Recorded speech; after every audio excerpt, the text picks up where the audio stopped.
नमस्कार दोस्तों, आज की वीडियो का शीर्षक है हनुमान जी की पूरी कहानी।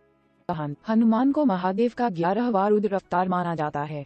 सब जानते हैं कि वह प्रभु श्री राम के सच्चे और सबसे बड़े भक्त है।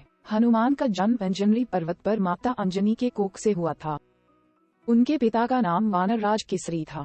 इस वजह से उन्हें अंजनी पुत्र और केसरी नंदन इन नामों से भी जाना जाता है। सूर्य के सुवर्ण निर्मित सुमेक में केसरी जी का राज्य था। जब एक बार अंजनी ने स्नान करके सुंदर वस्त्र आभूषण परिधान किया, उस वक्त पवन भगवान ने उनको कहा कि आपको सूर्य, अग्नि और सोने जैसा तेजस्वी वैज्ञादता महाबली पुत्र प्राप्त होगा, और वैसे ही हुआ।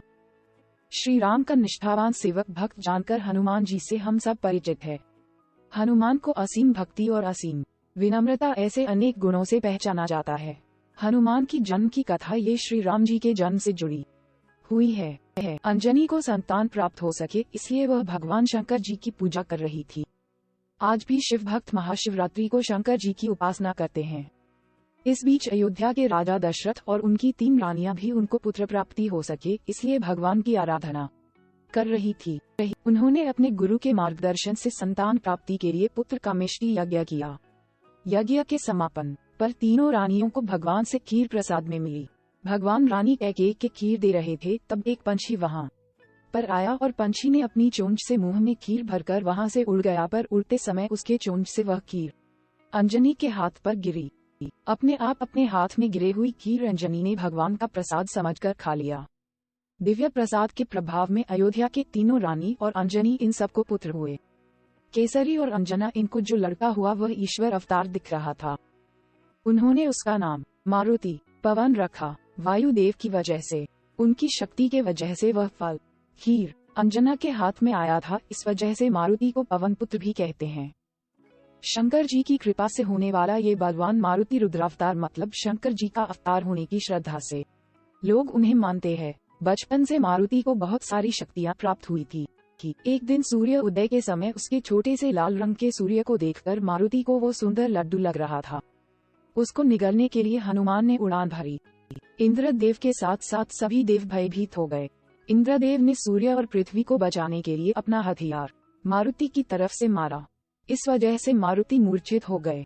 अपने पुत्र की ऐसी स्थिति देखने के बाद पवन देव ने सभी सृष्टि की वायु बंद कर ली।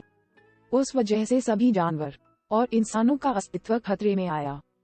उसके बाद सभी देवताओं ने मारुति को मूर्छावस्था से बाहर लाए और पवन देव को शांत करके पहले जैसी वायु पर्यावरण में लाए। हनुमान को सभी देवों ने आशीर्वाद देते हुए कई शक्तियां प्रदान की।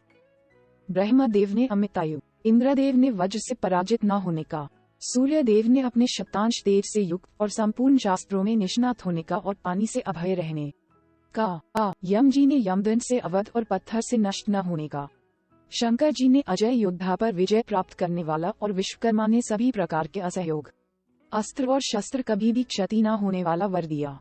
ये सभी प्रकार के वर प्राप्ति के वजह से हनुमान ने अमित पराक्रम किए जो जग में प्रसिद्ध हो गए। एक दिन बचपन में सभी शक्तियों से पूर्ण हनुमान ने एक ऋषि का परिहास किया। इस वजह से मारुति को श्राप मिला, तुम तुम्हारे सभी शक्तियों को भूल जाओगे।